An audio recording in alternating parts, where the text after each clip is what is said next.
ठीक है, तो हाँ कोर्स कितने महीने हो गए हमें करते हैं? 1 साल में तो हो जाना चाहिए ना? नहीं, 1.5 साल लगा है। एक्सपेक्टेड बताया मुझे, को ज़्यादा भी लग सकते हैं तो मुझे लग रहा है जिस तरह हमारी आबादी कम हो रही है ना, इंडिया ने हमला यहाँ किया हुआ है वाकई। वो तो बाहर वाले तो अभी तो आलसा तो फेक न्यूज़ है ना, असल हमला तो यहाँ हो रहा है। देखो हमारी आबादी गायब हो गई। इंडिया चाहता है कि हम ना पढ़ें, वहाँ पढ़ लें। इंडिया से भी अमेरिका चाहता है कि भाई हम लोग ना पढ़ें, तो वो काम हो रहा है। अमेरिका इतनी कोशिशें कर रहा है, इतनी कोशिश कर रहा है कि जितने भी गरीब मुल्क है ना, ये पढ़ लिख ना लें, आगे ना बढ़ें। ये लोग, ये अमेरिका जो है ना, फिर यहाँ भी पैसा फेंकता है कि चलो ये अपने आवाम को रोको, पढ़े ना ये। देखिए ये पढ़ गई ना तो फिर तरक्की करेगा पाकिस्तान, और फिर जो है ना वो हो सकता है अमेरिका के टक्कर पर आ जाए कभी। तो इस वजह से ना बड़ी जो कंट्रीज है ना, वो चाहती हैं कि भाई ये छोटी कंट्रीज वाले लोग ने पढ़े ना। और ये हो रहा है कि इसके जो वार है वो ऐसे चल रही है। मोबाइल में क्या क्या आ गया है, उल्टी सीधी चीज़ें उसमें लग जाते हैं, ठीक है, और हर चीज़ ऐसी जो खराब करना है उसमें लगे हैं, तो इसकी वजह से पढ़ाई नहीं होती, ठीक है। तो ये रिजल्ट है इसका, और शुरू से ही अभी नहीं 200-250 लोग जब पढ़ने आते हैं तो उसमें से 50 बचते हैं मुश्किल से, ठीक है ना। तो ये होता है कि 200 लोग हट गए, देखो यार कितनी बड़ी बात है। तकरीबन 200 लोग चले जाएंगे हमारी क्लास से, 2 क्लास मर जिस दिन, तो तकरीबन हमारे पास इस क्लास में 200 की कैपेसिटी है, लेकिन 300 तो होंगे तकरीबन टोटल 2 क्लासेस को मिला के। 300 में समझिए कितने 60 होंगे, 60-70 ऐसे ही ना, और भी कम हो। तो अब देखिए ये है, और किसी को भी है ना ऐसे माइटिंग ने निकाला ना मैंने निकाला, ऐसे ही मैंने बोला कि भाई अगर नहीं समझ आया चलो वहाँ पे दूसरे बोर्ड में चले जाओ, लेकिन ऐसा नहीं कि मैं भाई तुम निकल जाओ, तुम नहीं पढ़ सकते, ऐसा किसी को भी नहीं पढ़ा। तो वो खुद जो है ना निकले, तो ये सब चीज़ है।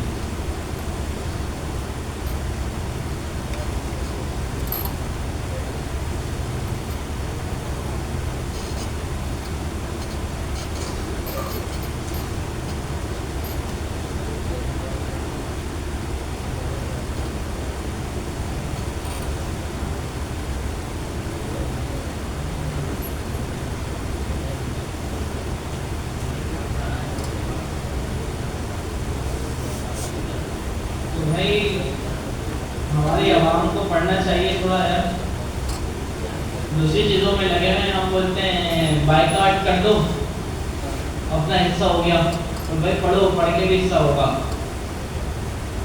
कि अभी मैं देख रहा था इजराइल ने अभी 4-5 स्टार्टअप बेचे हैं ना, अपने स्टार्टअप कंपनीज, और उसकी कीमत जो है ना वो बिलियंस ऑफ डॉलर है। तो एक 14-15 बिलियन डॉलर का, एक है वो 9-10 बिलियन डॉलर का बेच दिया। तो उसने बनाया और बेचा। अब ये जो सारा बाइकआउट चल रहा है ना, तो इससे कोई दुनिया अगर बाइकआउट करती है तो इजराइल को कितना नुकसान हो, तकरीबन $1 बिलियन का हो जाए मैक्सिमम।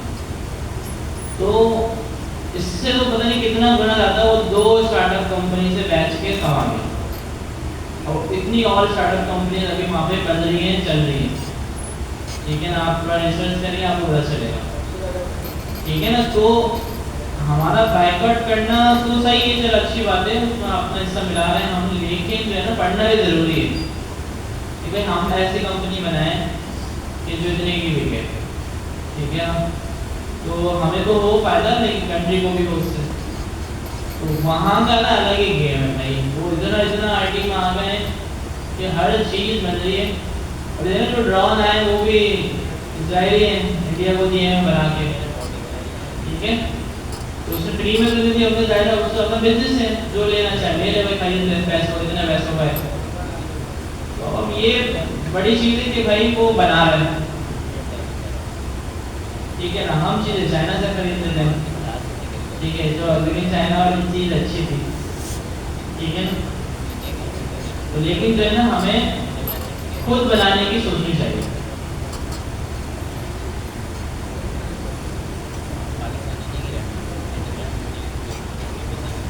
तो फायरबेस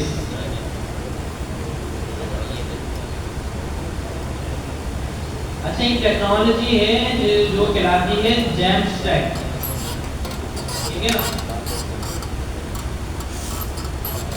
इस टेक्नोलॉजी में ना ये क्या क्या चीज़ होती है, जैसे ये HTML CSS जावास्क्रिप्ट हमने पढ़ी और उसमें फायरबेस या सुपरबेस इस तरह की चीज़ डाल दी तो वो जैमस्टैक टेक्नोलॉजी कहलाती है, ठीक है। यहाँ पे क्या लिखा हुआ है, सही है, ठीक है ना। तो कुछ और बोल गया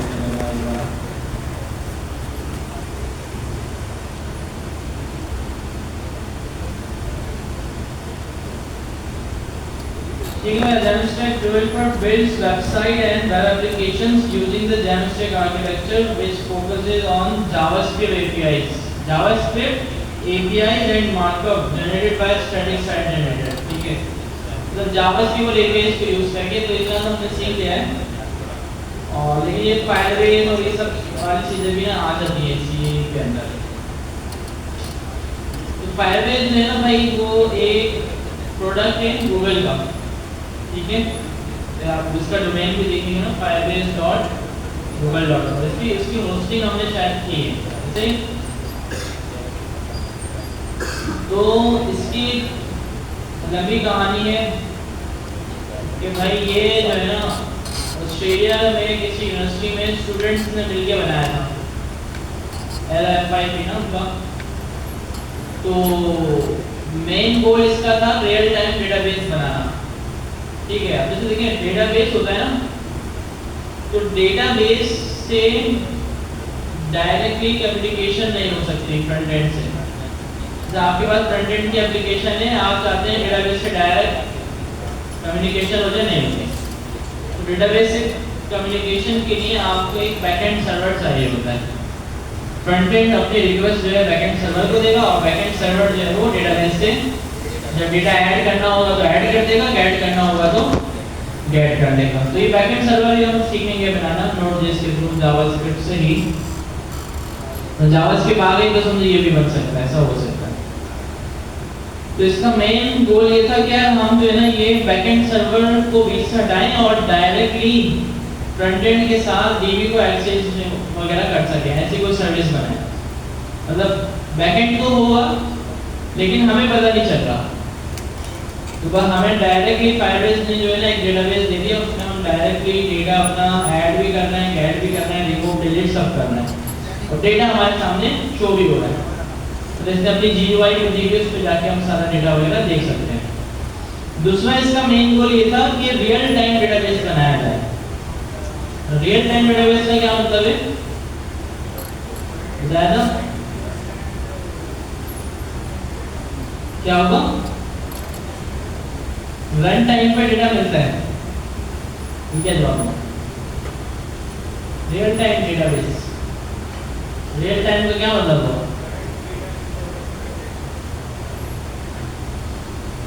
देखिए सिंपल इसका मैं बताया था, आप लोग भूल जाते हैं।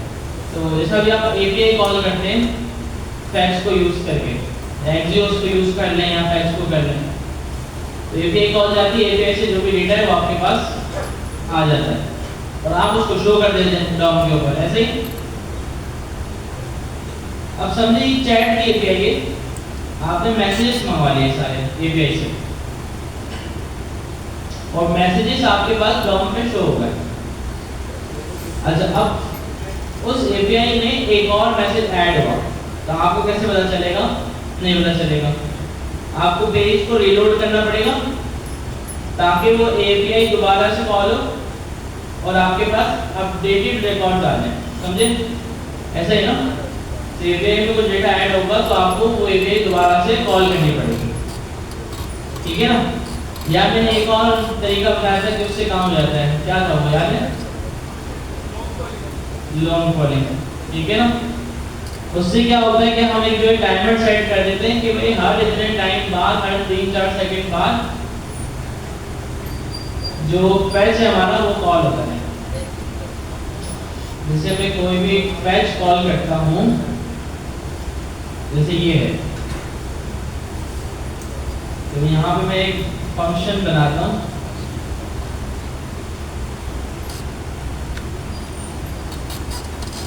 ठीक है।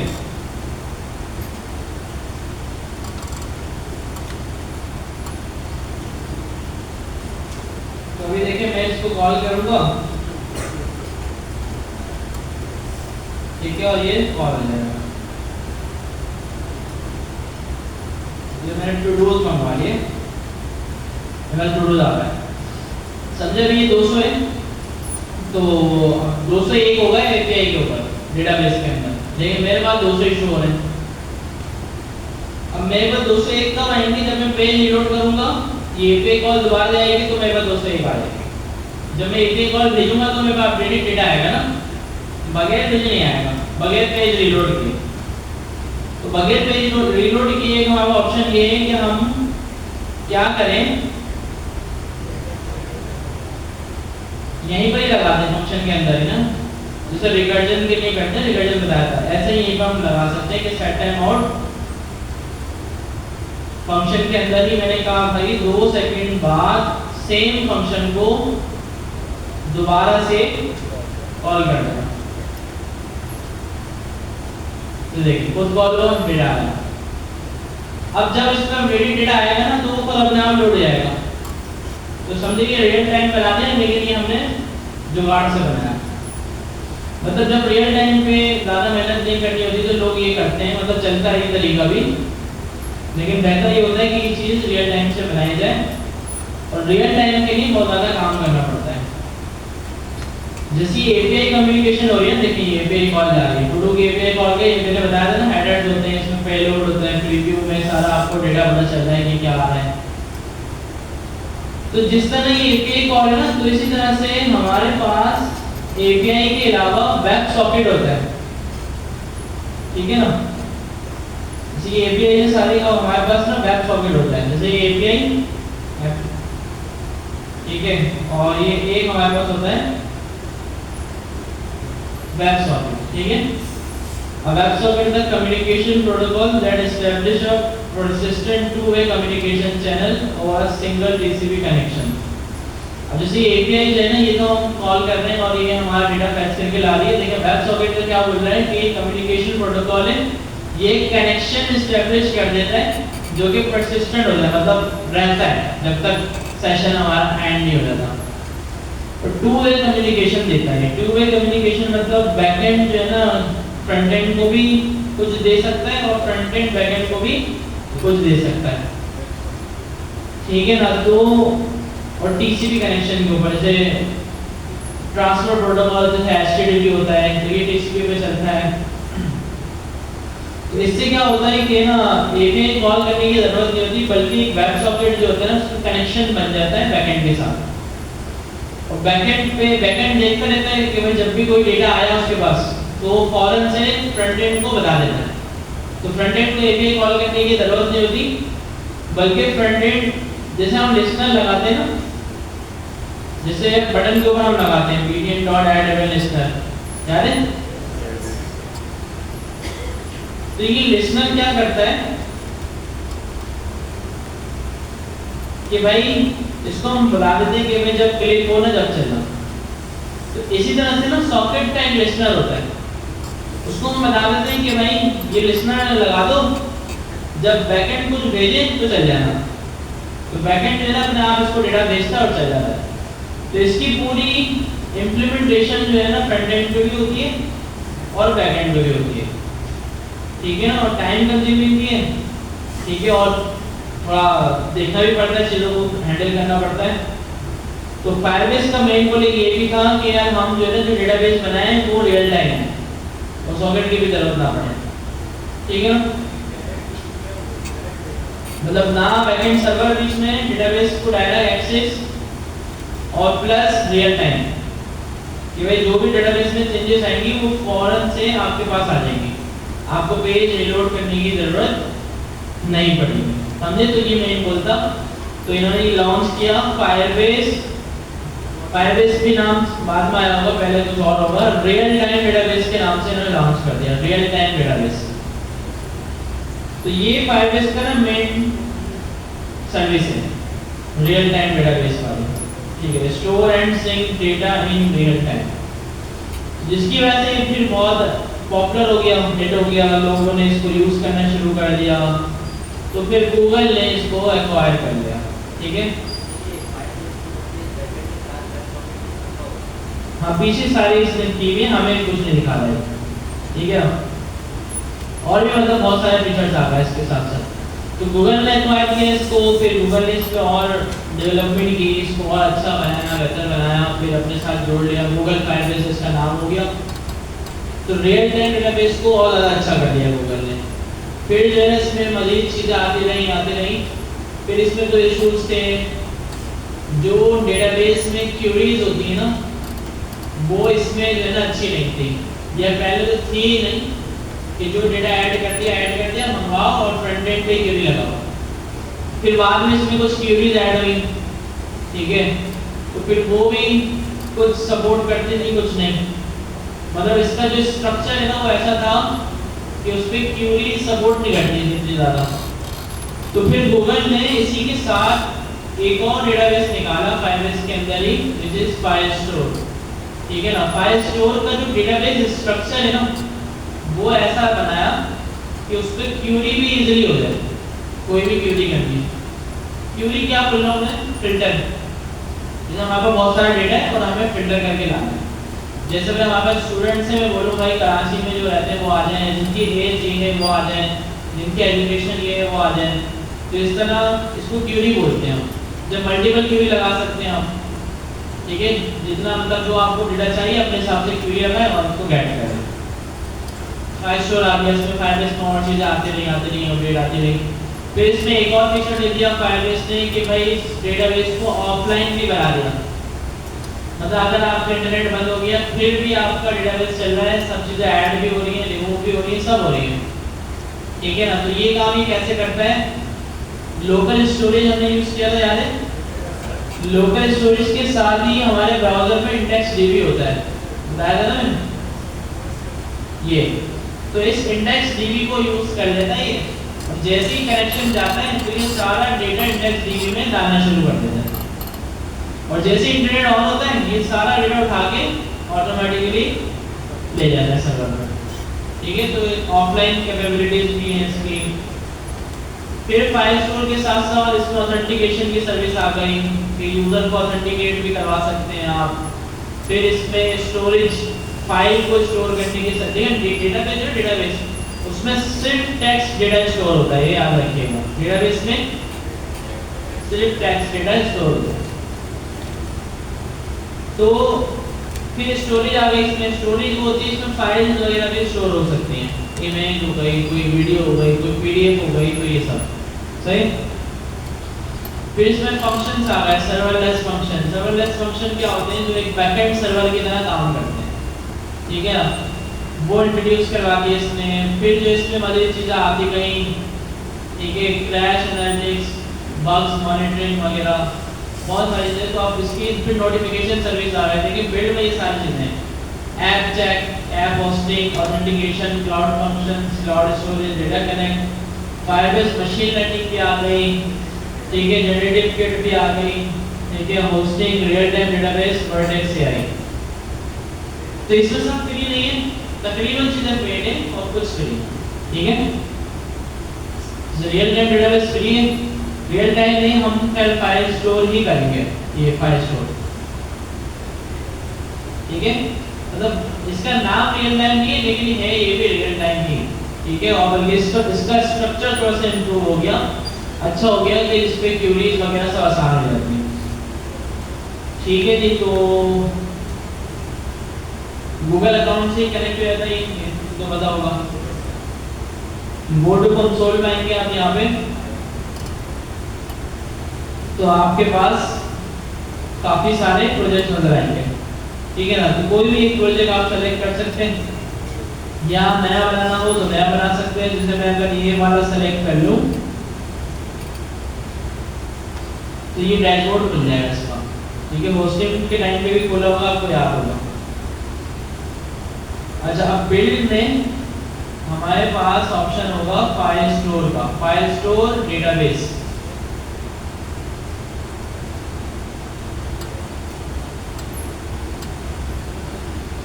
अच्छा, मुझे इसमें इतने ऑप्शन नहीं दिए क्योंकि मेरा ओल्ड अकाउंट है।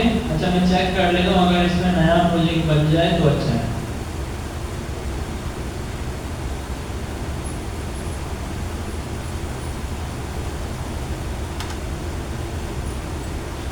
ठीक है ना। तो ये बोल रहा है भाई आपकी जो लिमिट है ना वो खत्म हो गई है।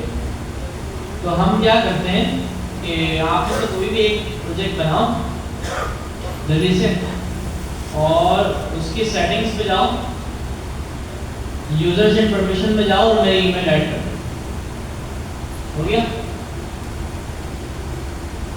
एक बंदा कर ले, कौन कर रहा है? कोई भी एक बंदा कर रहा है।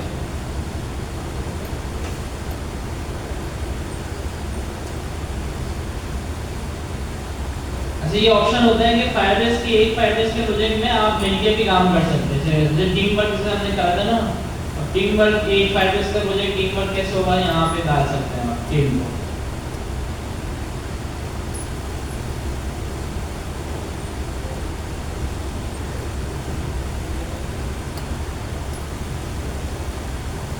हो गया भाई?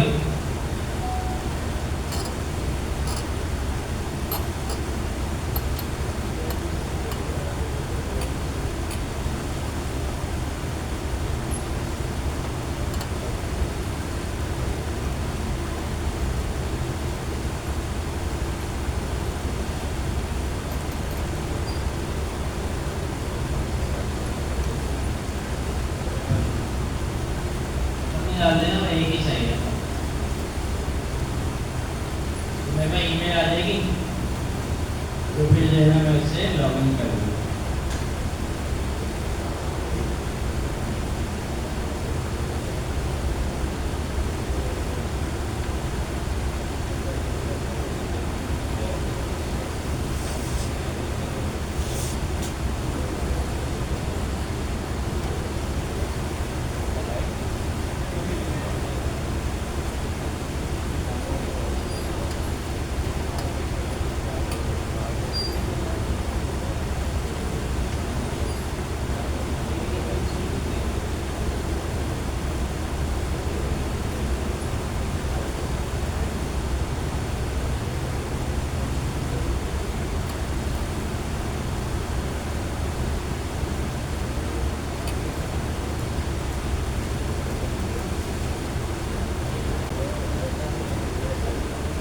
क्या भाई?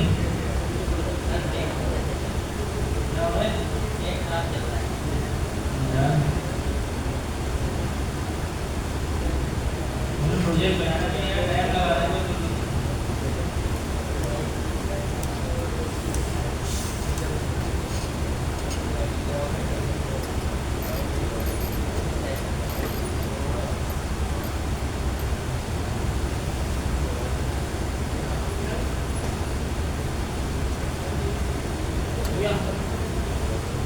ठीक है भाई, देखिए उमर फारूक की मेरे पास इनवाइट आ गई।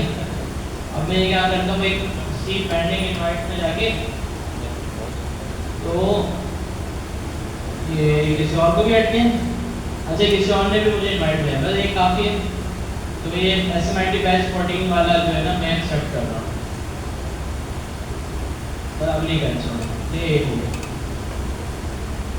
ठीक है। तो देखिए ये प्रोजेक्ट जो है ना मेरे पास भी खुल गया है। अच्छा, अब ये पूरा डैशबोर्ड है, इसमें मैं बिल्ड में आ जाऊंगा और मैं अच्छा पहले हम एक काम करते हैं, ऑथेंटिकेशन कर लेते हैं डेटाबेस से पहले, फिर हम जो है ना डेटाबेस पे आएंगे। अच्छा, वैसे होता ये है, वैसे डेटाबेस समझ में आ गया क्या होता है? क्या होता है? आप ऐसा बोलेंगे जहाँ पे डेटा स्टोर होता है तो उधर USB भी है फिर, वो डेटाबेस है रियल टाइम, सारे डेटाबेस रियल टाइम कोई होते हैं, उसको करना पड़ता है। टेक्स्ट डेटा तो नोटपैड की फाइल में भी हो जाएगा, ऐसा होता है यार। बैकएंड का बैकएंड क्या है? बैकएंड तो कोड उसको देता है डेटाबेस को डेटा, ऑनलाइन डेटा स्टोर कर सकेगा। तो ड्राइव हो गया, गूगल ड्राइव, हाँ देखिए सर्वर के ऊपर डेटा सेव कर सके। तो गूगल ड्राइव सर्वर नहीं है, गूगल ड्राइव में सर्वर ही है। क्या इसका आसान होगा, क्या बोले हम? चलिए गूगल करते हैं, व्हाट इज डेटाबेस, क्या होता है? देखिए कितना अच्छा बताया इसने। A database is an organized collection of data typically stored electronically, designed for efficient access, management and updating। ठीक है कि भाई ये जो है ना एक ऑर्गेनाइज्ड कलेक्शन ऑफ डेटा है। अब जैसे हम नोटपैड में कोई डेटा डाल दें, सेव कर दें, तो ऑर्गेनाइज नहीं हुआ ना। जैसे मैं बोलूँ भाई हमने जो है ना एक चैट एप्लीकेशन बनाई है और उस चैट एप्लीकेशन का डेटा मैं नोटपैड में सेव कर दूँ, सेव तो हो जाएगा, सेव तो हो जाएगा ना, सेव करना है और मैं चाहता हूँ इसको क्लाउड पे कर दूँ तो गूगल ड्राइव में हो जाएगा सेव। ठीक है, लेकिन अभी जो बात देखी हुई है ना ऑर्गेनाइज कलेक्शन ऑफ डेटा, तो ऑर्गेनाइज हुआ तो ये नहीं हो सकता। ठीक है, तो ये हम सिर्फ डेटाबेस में ही कर सकते हैं। जैसे मैंने डेटाबेस के अंदर एक स्टूडेंट का रिकॉर्ड सेव किया था और एक मैंने इंस्टीट्यूट का रिकॉर्ड सेव किया था, तो दोनों जो है ना ऑर्गेनाइज होंगे। मैं डेटाबेस को बाद में बोलूँगा ना मुझे स्टूडेंट का दो, तो वो स्टूडेंट का ला के देगा। मैं उसको बोलूँगा इंस्टीट्यूट का डेटा दो, वो इंस्टीट्यूट का ला के देगा, ऐसे ही ना। ठीक है, तो अभी आगे क्या बोल रहा है? It's essentially a structured system for storing and retrieving information. ठीक है, तो एक स्ट्रक्चर्ड सिस्टम है जो कि इंफॉर्मेशन को स्टोर करता है और गेट करता है, रिट्रीव करता है। Allowing multiple users to interact with the data. ठीक है, मल्टीपल यूजर एक्सेस दे सकते हैं हम डेटा का, कि भाई कौन कौन इस डेटा को रीड कर सकता है, कौन कौन इसको राइट कर सकता है, सब। ठीक है, database are often managed by a database management system. तो इसको डीबीएमएस बोलते हैं हम शॉर्ट में। डीबीएमएस का मतलब है डेटाबेस मैनेजमेंट सिस्टम। ये इसको डेटाबेस को मैनेज करता है और ये बहुत सारे which provides the interface for interacting with the stored data। ये DBMS जो है ना ये इंटरफेस प्रोवाइड करता है डेटा के साथ इंटरेक्ट करने के लिए, कि भाई डेटा में क्या क्या ऐड कर दिया हमने, क्या हमें हटाना है, क्या रिमूव करना है, क्या एडिट करना है, तो सब। तो ये डेटाबेस समझ में आ गया और इसमें टेक्स्ट डेटा ये स्टोर होता है। MS एक्सेस, हाँ एक्सेस की मैं देखा नहीं कभी एक्सेस, लेकिन वैसे ही होता होगा। ठीक है ना, तो टेबल में होता है ना उसमें भी ऐसे।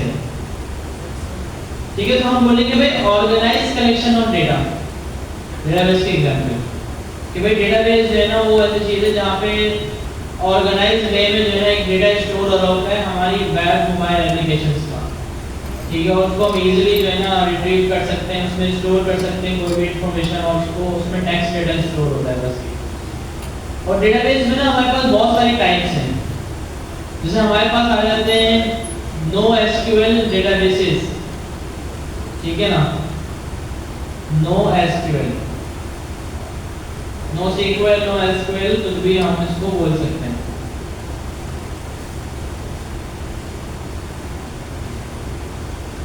ठीक है ना, फिर हमारे पास आ जाते हैं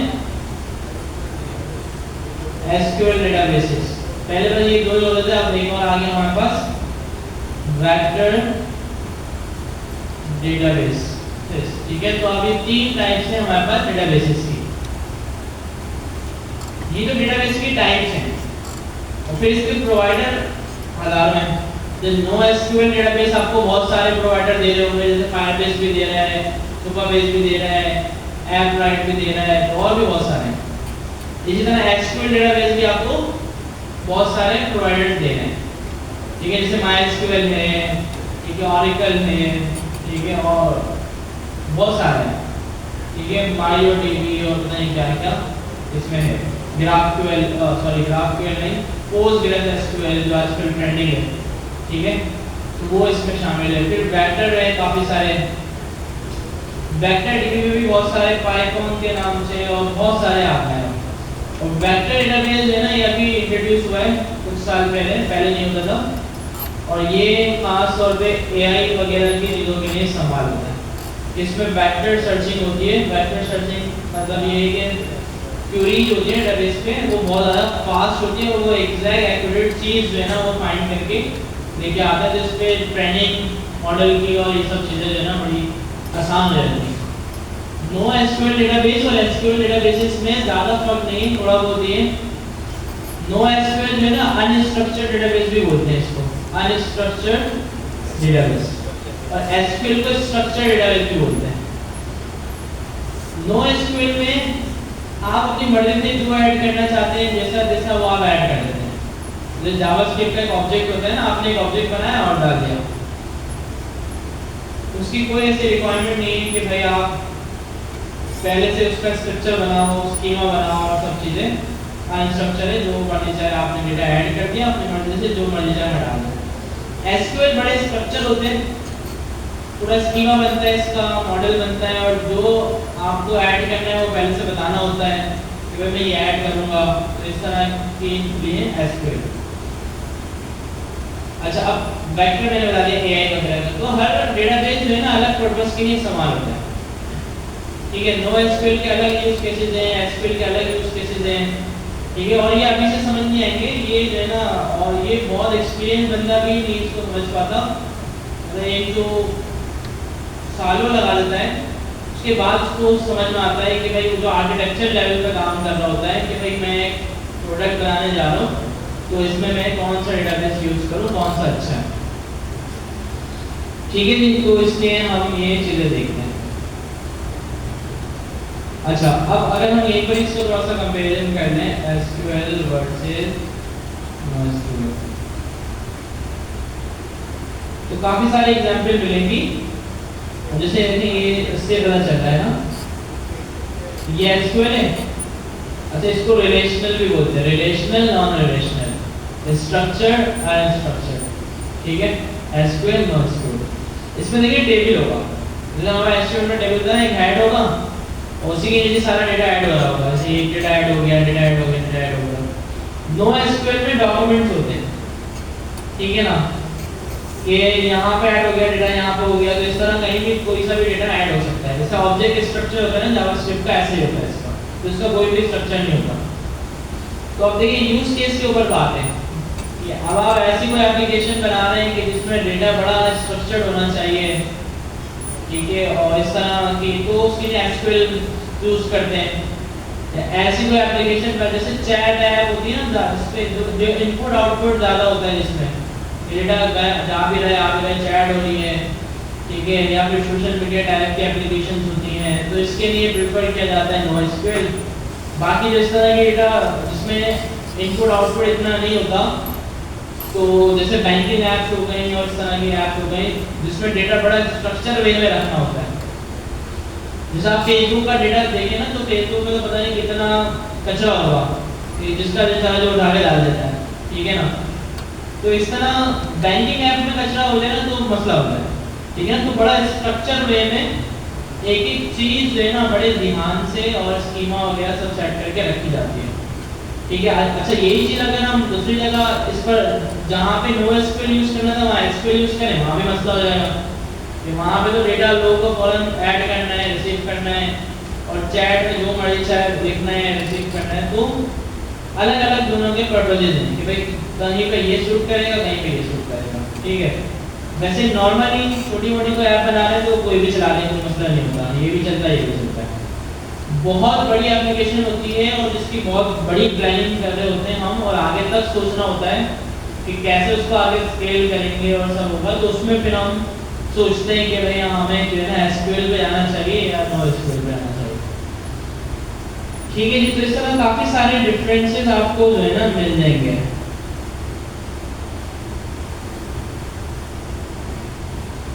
रिलेशनल हो गया, नॉन डिस्ट्रीब्यूटेड हो गया।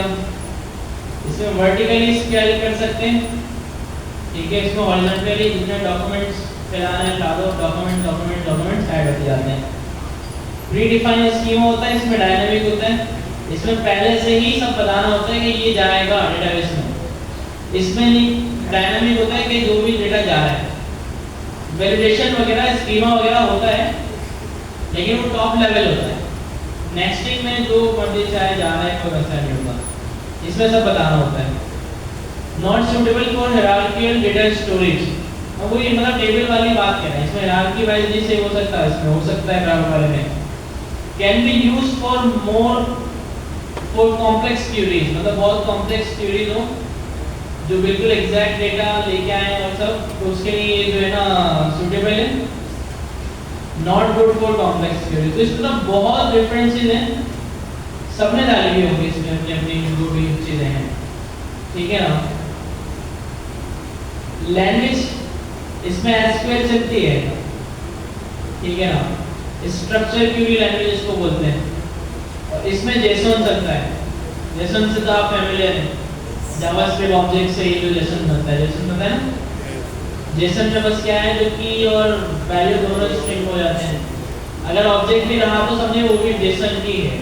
तो इसमें नो एसक्यूएल में पूरा जो है ना जेसन चलता है, एक्सएमएल वायरमेल ये सब चल रहा होता है, लेकिन ज्यादातर जेसन चलता है, ठीक है भाई। अच्छा, अभी एसिड कंप्लायंस होती है ये डेटाबेस के लिए ना। एसिड में बहुत सारी चीजें आती हैं, वो भी ये इन डेप्थ बहुत बड़ी चीज है। तो ये एसक्यूएल फॉलो करता है, ये फॉलो नहीं करता, और कुछ डेटाबेस हैं जो पार्शियली करते हैं। जैसे सिक्योरिटी में ये मसला होता है ना, कुछ कंपनी का नहीं, जैसे बैंकिंग फाइनेंशियल एप्स हो गई, तो फिर वो इस चीज की कंप्लायंस को देखती है, तो वो एसक्यूएल में जाती है। Performance complex queries can be slow, fast read and right. अच्छा, उस बंदे ने लिखा हुआ था कि कॉम्प्लेक्स क्वेरीज के लिए यूज किया जा सकता है, लेकिन इस बंदे ने लिखा हुआ है कि complex queries can be slow. Fast read and right performance, fast read and right performance के लिहाज से तो नोएसक्यूएल बेस्ट है, ठीक है ना। तो इस तरह काफी चीजें, ठीक है। क्लियर है, समझ आ गया डेटाबेस थोड़ा। बाकी बहुत चीजें होती है डेटाबेस में, बहुत बड़ी चीजें, जैसे फ्रंट एंड बहुत बड़ी दुनिया है ना, बैकएंड भी बहुत बड़ी दुनिया है, ठीक है। तो अभी हम एज फ्रंट एंड इसको थोड़ा सा समझने की कोशिश कर रहे हैं। तो फिर जो है ना हमारे पास, अब जैसे डेटाबेस का मैंने बता दिया कि डेटाबेस में अगर आपको कोई डेटा वगैरह स्टोर करवाना है तो उसके लिए बैकएंड सर्वर की नीड होगी, क्योंकि एक एस्टैब्लिश कनेक्शन चाहिए होता है डेटाबेस को, जो कि आपके बैकएंड सर्वर का होना चाहिए, ना कि फ्रंट एंड का। तो कुछ डेटाबेसेस हमारे पास ऐसे हैं। अच्छा, एसक्यूएल में कोई भी ऐसा डेटाबेस नहीं है कि जो विदाउट सर्वर जो है ना चल जाए, ठीक है। मतलब डायरेक्टली फ्रंट एंड से उसमें कुछ भी स्टोर करवा सकते। नो एसक्यूएल में डेटाबेसेस हैं जो विदाउट सर्वर चल जाते हैं, जिसमें एक फाइलबेस, ठीक है। फाइलबेस के अलावा जैसे मैंने बताया था सुपरबेस, ठीक है। इसके अलावा हमारे पास एप्लाइड, ठीक है। तो इस तरह के डेटाबेसेस हैं जो चल जाते हैं। अच्छा, अब हमारे पास ओनली डीबी होता है, सिर्फ डेटाबेस होता है। डेटाबेस से हम कुछ सब कुछ करते हैं, यूजर ऑथेंटिकेशन भी करते हैं, ठीक है। उसमें सारा डेटा स्टोर भी करते हैं, और जो भी लॉजिक बनानी हो, चैट भी किसके साथ उसमें बनाते हैं। अब कुछ ऐसे प्रोवाइडर्स होते हैं जो ना आपको आसानी कर देते हैं, जो बोलते हैं आपको खुद डेटाबेस में ऑथेंटिकेशन करने की जरूरत नहीं है, बल्कि हम एक ऑथेंटिकेशन आपको ना बनी बनाए दे देते हैं, ठीक है। तो आप हमारी बनी बनाई यूज कर लो। जो प्राइवेट पर्सनल डेटाबेस होगा उसको आपको खुद करनी होगी ऑथेंटिकेशन, लेकिन अभी अपनी थर्ड पार्टी सर्विस यूज कर रहे हैं क्योंकि फायरबेस है। तो फायरबेस बोलते हैं डेटाबेस में ऑथेंटिकेशन नहीं करो, बल्कि मैंने ऑथेंटिकेशन अलग से बना के रखी है, तो आप यही सर्विस यूज करके ऑथेंटिकेशन कर लो, आपको लंबी करने की जरूरत नहीं। वरना अगर हम खुद की ऑथेंटिकेशन करने जाते तो हमें क्या करना पड़ता। जैसे हमारे पास डेटाबेस होता तो हम इस डेटाबेस में पहले यूजर का डेटा सेव करवाते हैं, उसका first name, last name, email, password, और उसमें सेव करवा देते हैं। और पासवर्ड को कभी भी डेटाबेस में सेव नहीं करवाया जाता डायरेक्टली, उसको हम एन्क्रिप्ट करके सेव करवाते हैं। ऐसे है ना, डायरेक्ट सेव करवाएंगे तो वो अलाउ नहीं है ना, जो कंपनी होगी उस पर हाँ हैक हो जाएगा बिल्कुल ये भी, और जो कंपनी होगी उस पर केस भी हो जाएगा, ठीक है ना। तो कोई इशू कर देगा उस पर, भाई ये कंपनी है, हमारा डेटा, हमारा जो पासवर्ड है वो सेव करवा रही है। अब जैसे व्हाट्सएप या फेसबुक अगर आपका पासवर्ड सेव करवा रहा हो, आपको टेंशन हो जाए कि भाई फेसबुक पे तो बहुत कुछ है, तो किसी को पासवर्ड पता चल गया तो क्या होगा। तो जो कंपनी खुद होती है उसको भी आपका पासवर्ड नहीं पता होता, ठीक है। जैसे छोटी मोटी कंपनी होती है ना, पाकिस्तानी कंपनी ना, हमें उसमें ज़्यादा यकीन नहीं करना चाहिए, या फिर दूसरी भी बाहर बिल्कुल इंडिया की बांग्लादेश यहाँ जो छोटी कंपनी है वो हो सकता है कि कंप्लायंस फॉलो नहीं कर रही हो सकता है आपका पासवर्ड सेव हो रहा हो डेटाबेस के अंदर, ठीक है ना। अब जैसे मैं भी एक चीज़ पढ़ रहा हूँ ना थोड़ा सा फिनटेक के अंदर, तो उस दिन हम लोग एक टॉपिक देख रहे थे बायोमेट्रिक्स का। बायोमेट्रिक्स पता है क्या होते हैं? फिंगरप्रिंट और आइरिस होता है, बायोमेट्रिक होता है, फेस रिकॉग्निशन होती है, फेशियल रिकॉग्निशन, और थंब होता है, फिंगरप्रिंट, ठीक है। तो काफी सारी चीजें होती है, और ये जो बायोमेट्रिक्स होती है ना, ये ऐसी होती है कि जो हर इंसान की यूनिक है, जो मतलब अल्लाह ताला की तरफ से जो ना कुदरती तौर पे हर इंसान की यूनिक है, और वो कभी भी चेंज नहीं हो सकती। ऐसा ही है ना, मतलब अभी जब से वो पैदा हुआ, जब से लेके बड़ा तक उसकी जो बायोमेट्रिक्स है सारी वो ही रहेंगी। थंब हो गया, आइरिस हो गई, फेशियल हो गई, ठीक है, तो सारी वही रहेंगी, तो वो कभी भी चेंज नहीं होती। अब तो जैसे हम पासवर्ड बनाते हैं वो तो चेंज हो सकता है, लेकिन जब आप मोबाइल को फेस आईडी दिखाते हैं या फिर थंब देते हैं अपना, वो चेंज नहीं हो सकता। तो इस चीज़ को ये मेक श्योर करना होता है कि वो कंपनी जो आपका थंब ले रही है, जैसे आप मोबाइल यूज़ करते हैं, मोबाइल आपका थंब लेता है, आप उसको टच करें 2-3 सेकंड में वो पूरा आपका फिंगरप्रिंट ले लेता है।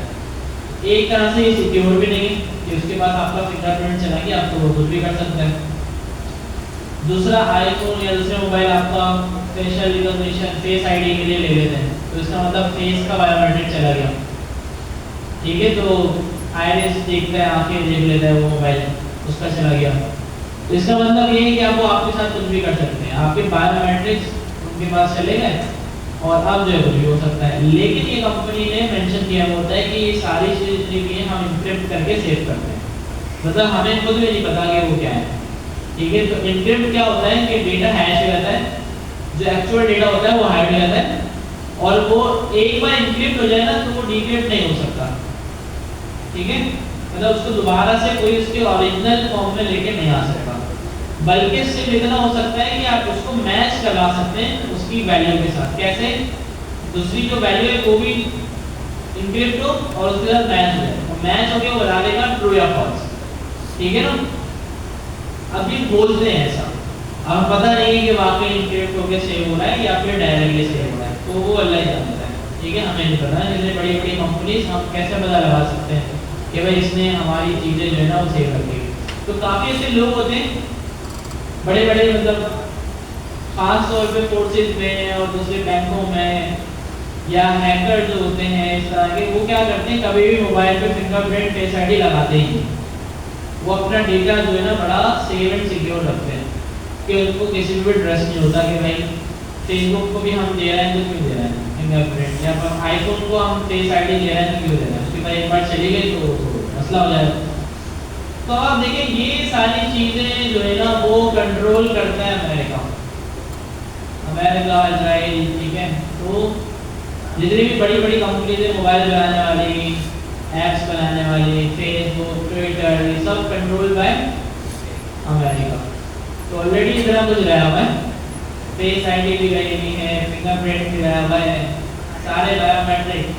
एक सेकंड में बंदा हैक, अकाउंट खाली कर देगा, तो तभी मतलब जब हुई ना तो अमेरिका तो पहले क्वेश्चन में जीत गया। बंदा चाइना में सॉफ्टवेयर वगैरह सब तो नहीं गई है ना, ठीक है, चाइना में मैन्युफैक्चर होता है, ठीक है। तो वो तो अभी इन लोगों की पोल खुली कि भाई जो अमेरिका की गवर्नमेंट को पता नहीं था कि भाई ये चीज़ भी चाइना से बनती है, तो वही बनते हुए निकले कि भाई ये सब भी चाइना से आ रहा है। तो चाइना भाई चाइना है। तो भाई ये सारा सीन है। तो ऑथेंटिकेशन भी इसका एक पार्ट है। ऑथेंटिकेशन मल्टीपल तरह की होती है, जैसे मैंने बताया कि फिंगरप्रिंट भी होते हैं, बायोमेट्रिक्स में जो चीज़ें भी आती हैं, ठीक है। यहाँ तक कि हम एक वीडियो भी देख रहे थे, उसमें ये बताया गया था कि एक जो है ना बिहेवियरल बायोमेट्रिक होती है। बिहेवियरल बायोमेट्रिक क्या होती है मतलब कि एक बंदा जो है ना वो ऐसे चलता है, तो वो वही ऐसे चल सकता है, उसके जैसा कोई नहीं चल सकता, तो ये बिहेवियरल बायोमेट्रिक होगा, ठीक है ना। एक बंदा जो है ना वो मोबाइल ऐसे पकड़ता है, ठीक है, तो वो ये इसकी बिहेवियरल बायोमेट्रिक है, ये भी काउंट होती है। और इससे भी हैकिंग अटैक होते हैं और बड़े बड़े मसला मसाइल होते हैं। जैसे मैं कंप्यूटर चलाता हूँ तो मैं माउस पे कितने ज़ोर से क्लिक करता हूँ, मैं स्क्रॉल कैसे करता हूँ, या तो मैं व्हील से करता हूँ, या यहाँ से पकड़ के करता हूँ, या ये मैं ये वाला एरो दबाता हूँ, या मैं कीबोर्ड का एरो दबाता हूँ। इतने तरीके हैं ना। अब इसको पता होगा कि मैं कैसे करता हूँ और ये मुझे जानता है, और ये यूनिक होगा, यूनिक, किसी से भी मैच नहीं करेगा ये। जैसे मैं किसी और को बुलाऊंगा उसका अलग तरीका होगा, किसी और को बुलाऊंगा उसका अलग तरीका होगा। तो ये कहलाती है बिहेवियरल बायोमेट्रिक। ऐप चलाने का तरीका, वेबसाइट चलाने का तरीका, चलने का तरीका, खड़े होने का तरीका, मोबाइल यूज़ करने का तरीका, तो ये भी जो है ना एक तरह की बायोमेट्रिक है, ठीक है ना। और ये यूनिक होती है, किसी और की नहीं हो सकती। तो काफ़ी कुछ होता है, ठीक है, टेक्नोलॉजी भाई। और हम जो है ना अभी हम एशियन पर खड़े हैं यार, क्या कर रहा है दुनिया, कहाँ से कहाँ बोल गई। तो ये बिहेवियर बायोमेट्रिक की वजह से ना बहुत हैकिंग अटैक हुआ, आपको पता है। मतलब एक बंदे का अटैक हुआ, उसके बैंक में पैसा था, अब बैंक को अटैक होते होते बच गया, वो यूज़ करता है ऐप को, तो बैंक क्या करता है उसकी जितनी भी बिहेवियर बायोमेट्रिक है ना वो सेव करवाता है अपने पास कि ये ऐप को यूज़ कैसे करता है, इसने स्लाइड कैसे किया, इसने क्लिक कैसे किया, कितना जोर से इसने टच किया, ठीक है ना। तो उसका पूरा पैटर्न बनता है, पैटर्न से तो सेव हो जाता है। तो अब एक दिन डिवाइस है ना, सब पता चलता है हमें। कीबोर्ड का पता चल गया ना कि जावास्क्रिप्ट में हम देखा था F दबाया। अच्छा, अब कीबोर्ड हमारे पास है पूरा, कीबोर्ड में नंबर इधर भी और नंपैड पे भी है। किसी की आदत है वो इधर से चलाता है, किसी की आदत है वो नंपैड से चलाता है। तो अब जो सॉफ्टवेयर है उसको पता है कि नहीं ये तो नंपैड से चलाता है, तो वो बंदा, उस बंदे का अकाउंट हैक हो गया और वो ऐप के थ्रू एक बंदा फंड ट्रांसफर करने वाला, और बैंक ने फौरन से अकाउंट लॉक कर दिया। बैंक को कैसे पता चला? क्योंकि उसका बिहेवियर बायोमेट्रिक चेंज हो गया, ठीक है ना। कि बैंक में सेव करा होगा, यहाँ पे नहीं है कि अच्छे बड़े बैंकों में था, ठीक है। तो उसने सेव किया, मतलब उसने बोला भाई आज जो ऐप का यूज हो रहा है ना, हमें लग नहीं रहा कि ये वही बंदा कर रहा है, तो इस वजह से मैं इसका अकाउंट सबसे पहले हटाया। वो पैसे उसने लिख लिए थे, बस भेजने वाला था, ट्रांसफर का बटन दबाने वाला था, उसका अकाउंट गया। फिर जो है ना ओरिजिनल ऑनर को बैंक ने फ़ोन किया कि भाई आप जो ये ट्रांसफर कर रहे थे, उसने कहा नहीं मेरा अकाउंट है हुआ, सही जबरदस्त बच गई है। तो इस तरह से होता है। तो ये बिहेवियर बायोमेट्रिक्स भी होते हैं, और ये कुछ कंपनीज बगैर बताए भी सेव करवा रही हैं आपके।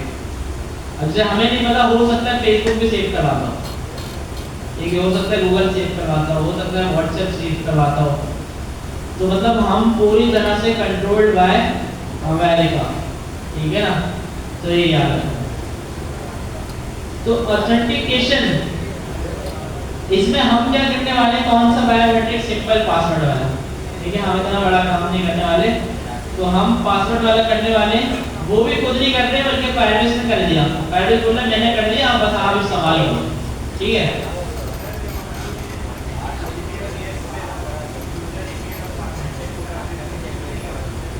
शो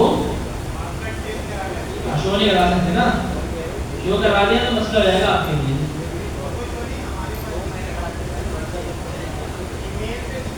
हाँ, तो जैसे अभी आपको पता है ना एक स्कैम हुआ था पाकिस्तान में, लोन देने वाली ऐप्स आई थी, सबने लोन लिए माशाल्लाह इतने ज़्यादा, और फिर जो है लोन देने वाले ऐप ने उनकी गैलरी उठा ली और बोला आप तो डबल ट्रिपल पे करो वरना ये वीडियोस पिक्चर ली, ठीक है, तो समझ गए। तो इस तरह के बड़े स्कैम चलते हैं और दुनिया टेक्नोलॉजी बढ़ रही है, तरक्की कर रही है।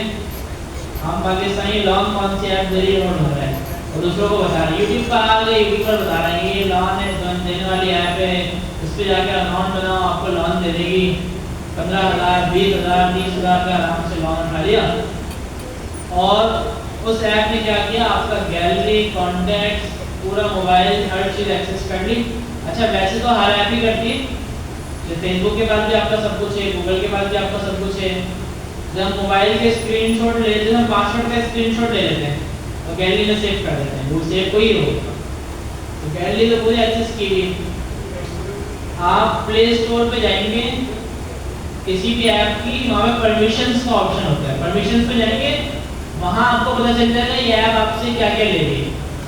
तो जिस तरह बड़ी ऐप होती है ना फेसबुक, व्हाट्सएप, तो इन्होंने कोई एक चीज़ छोड़ी नहीं होती, सब लेते हैं, मतलब एक परमिशन भी बाकी नहीं है जो इन्होंने नहीं ली, वो सब लिया हुआ होता है।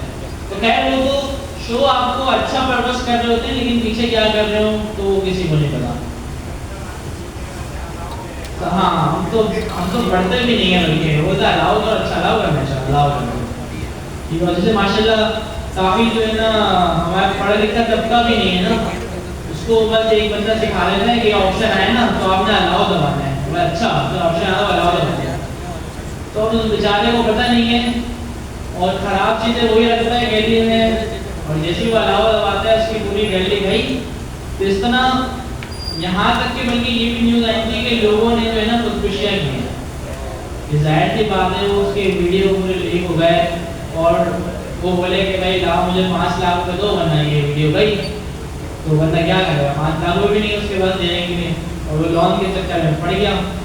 तो इसका हल क्या है भाई, हर किसी को टेक्नोलॉजी सीखनी चाहिए, मतलब जो अच्छा सीख है, आप लोग तो ज़्यादा सीख चुके हैं ना, लेकिन जो नॉर्मल लोग हैं उनको भी थोड़ी बहुत तो सीखनी होनी चाहिए कि बेसिक चीज़ें तो बताओ कि ये होती है, ठीक है ना।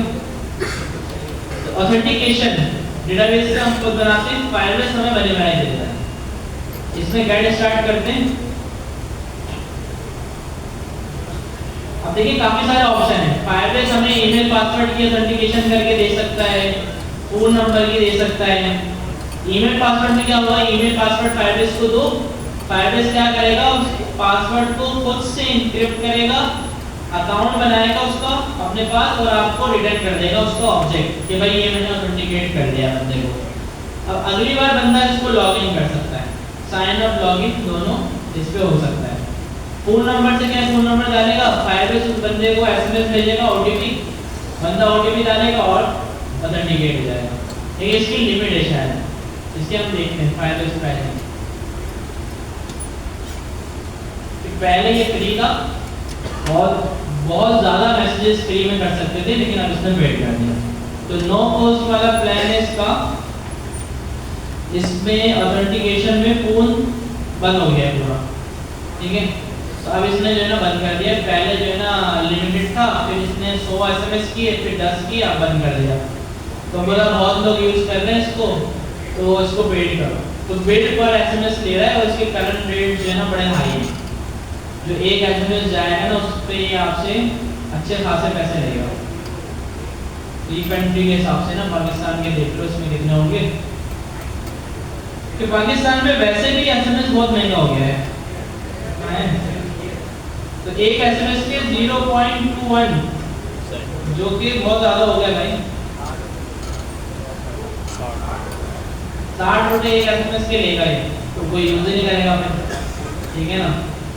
दूसरी सर्विस है मैक्सिमम, आजकल जो पाकिस्तान में एसएमएस का रेट चल रहा है, तो आपको एसएमएस आता है तो उसके 20 रुपये चल रहे हैं, मतलब 20 रुपये खर्च होते हैं उस कंपनी के आपको मैसेज भेजने के लिए।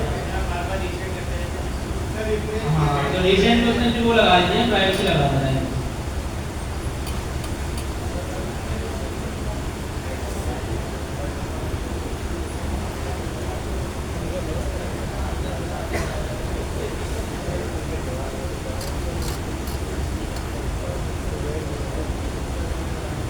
तो ये सीन है।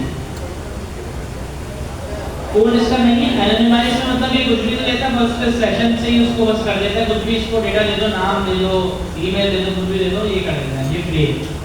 फिर एडिशनल प्रोवाइडर में गूगल फ्री है और आसान भी है, क्योंकि फायरबेस जो है ना वो गूगल का अपना है, तो गूगल यहीं से आपको अलाउ कर देता है। फेसबुक फ्री नहीं है, फेसबुक क्योंकि आपको अपनी क्रेडेंशियल नहीं देता।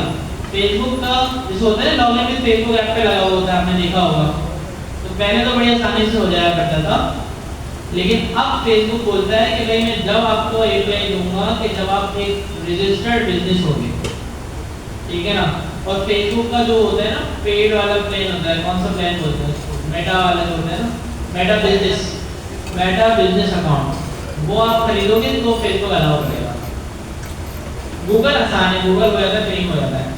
Game centre, Apple, play game, GitHub, Microsoft, Twitter, Yahoo सब मुश्किल है, डिपेंड करता है कि आपको एपीआई दे दें तो आप फायरबेस को उनकी एपीआई देके और फायरबेस के थ्रू कर सकते हो। गूगल से लेना नहीं पड़ती क्योंकि गूगल का फायरबेस अपना है, तो ये आपको बहुत डायरेक्टली दे देता है और आप कर लेते हैं। बाकी कस्टम प्रोवाइडर के भाई कहीं और से कुछ ला के यहाँ पे डाल सकते हैं, ठीक है। तो अभी हम कौन सा करें, ईमेल पासवर्ड वाला। ईमेल पासवर्ड में आएंगे, इनेबल करेंगे और सेव कर देंगे, ठीक है। अच्छा, अब इसको यूज करना बड़ा आसान है, मुश्किल नहीं है, लेकिन 1 मिनट में हम ये सीख सकते हैं, ठीक है। कैसे सीख सकते हैं?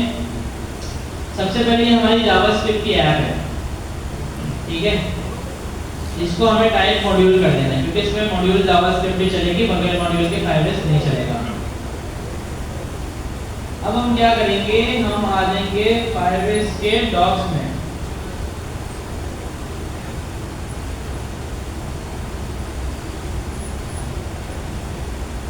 इधर का डॉक्स चलो, जिसमें पैसा आता है।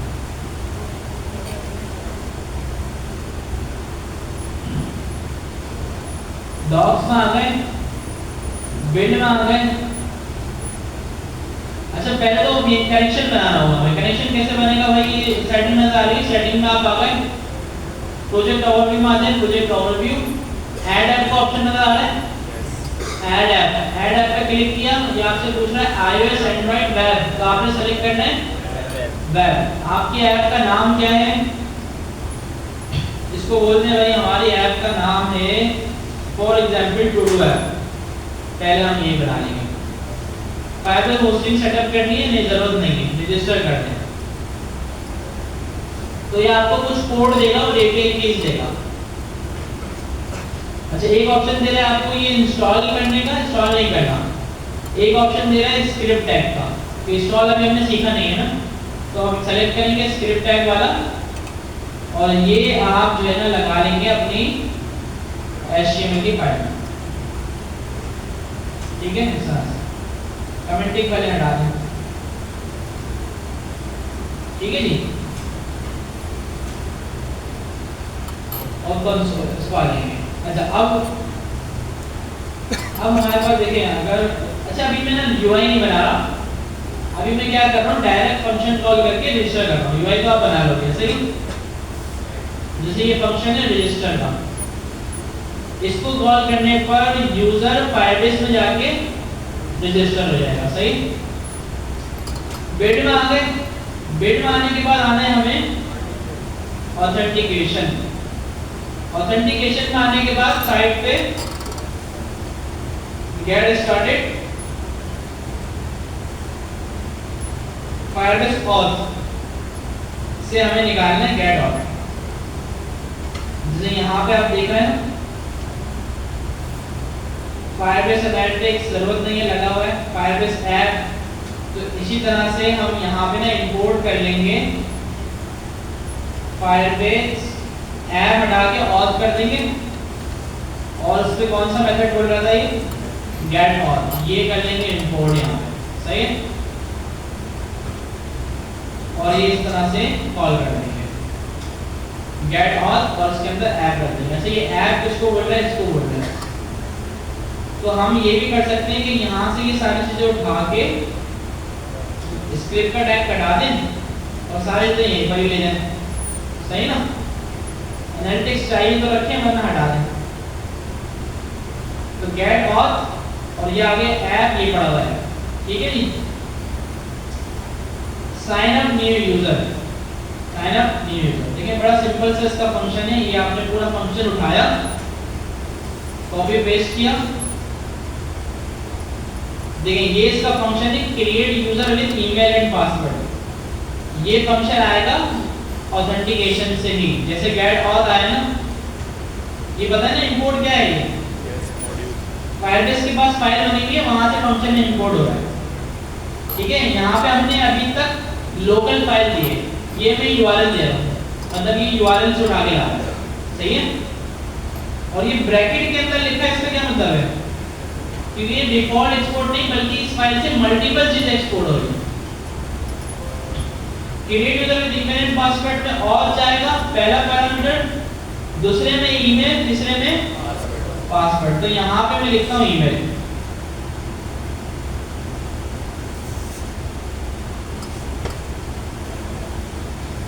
पासवर्ड की इसकी पॉलिसी होती है कि भाई 6 होने चाहिए तकरीबन कैरेक्टर। अगर यूजर रजिस्टर हो जाएगा तो देन चलेगा, क्योंकि प्रॉमिस रिटर्न करता है। Create user with email and password promise return करता है, देखिए इसने डॉट देन भी दिया, कैच भी दिया। अगर रजिस्टर हो जाएगा यूजर आ जाएगा, और रजिस्टर नहीं होगा तो एरर आ जाएगा, ठीक है। तो फिलहाल मैं एरर को ही कंसोल कर रहा हूं, क्लियर है भाई। ये कोड मैंने पूरा फायरबेस से उठाया, इसको रजिस्टर करते हैं, कॉल कर दिया मैंने रजिस्टर। अच्छा लोकल पे तो अभी चलेगा नहीं, मुझे इसको चलाना पड़ेगा लाइव सर्वर, ठीक है। तो देखें ये रजिस्टर हो गया, यूजर आ गया, और ये पूरा यूजर मेरे पास, इसका डेटा वगैरह फायरबेस ने खुद इसको रजिस्टर किया और लाके दे दिया। पता कैसे चलेगा, क्योंकि देन चल गया, यूजर आ गया, प्लस आप फायरबेस के डैशबोर्ड में आके भी देख सकते हैं। यहाँ पे आप आएंगे, ऑथेंटिकेशन में आएंगे, यूजर में आपको यूजर नजर आ जाएगा। आसान है ये काम लेना खुद से, अगर हम करते हैं डेटाबेस से तो उसमें 2-3 दिन तो लगते हैं, ठीक है। तो अब देखें दूसरा यूजर करते हैं, जिससे मैं कर लेता हूँ भाई अहमद, क्योंकि लाइव सर्वर है, हो गया होगा, ठीक है। और एरर आ गया, दोबारा किया तो देखा एरर आ गया, क्या बोल रहा है, ऑलरेडी इन यूज, जो ईमेल आपने यूज किया ना वो ऑलरेडी यूज हो गया, तो अहमद हो जाता है। तो देखिए यहाँ पे स्टोर कर रहा है, क्रिएट कब हुआ, साइन इन कब हुआ, यूजर की यूआईडी बन जाती है रैंडम यूनिक।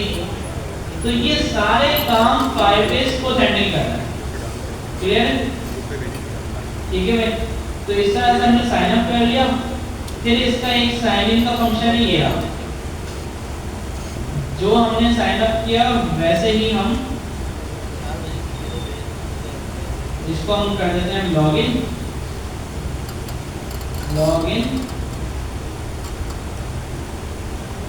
ठीक है। और सिर्फ इसका नाम चेंज होगा, ये क्रिएट यूजर है, अब कर दिया हमने साइन इन हो गया, ठीक है, अहमद वाला। अच्छा मैं पासवर्ड गलत डालता हूँ, एरर आ गया, इनवैलिड क्रेडेंशियल, ठीक है। ईमेल गलत डालता हूँ, इनवैलिड क्रेडेंशियल, ये एरर आ गया। जब तक मैं सही नहीं डाल दूंगा ये मुझे साइन करके नहीं देगा, क्लियर भाई है। तो फायरबेस से हमने रजिस्टर किया और लॉगिन किया।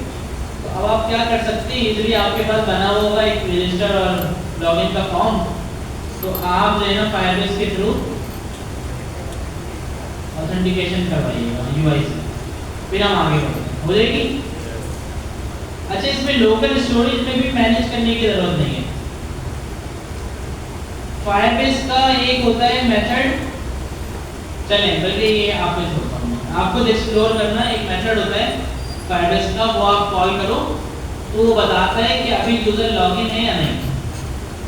ना आपको लोकल स्टोरेज में कुछ सेव करवाने की जरूरत है, ना तो फायरबेस ने सब कुछ खुद सेव करवा लिया, लोकल स्टोरेज में भी सब इसने हैंडलिंग खुद कर ली। बस आप फायरबेस का मेथड कॉल करेंगे, वो बता देगा कि भाई यूजर अभी लॉगिन है या नहीं।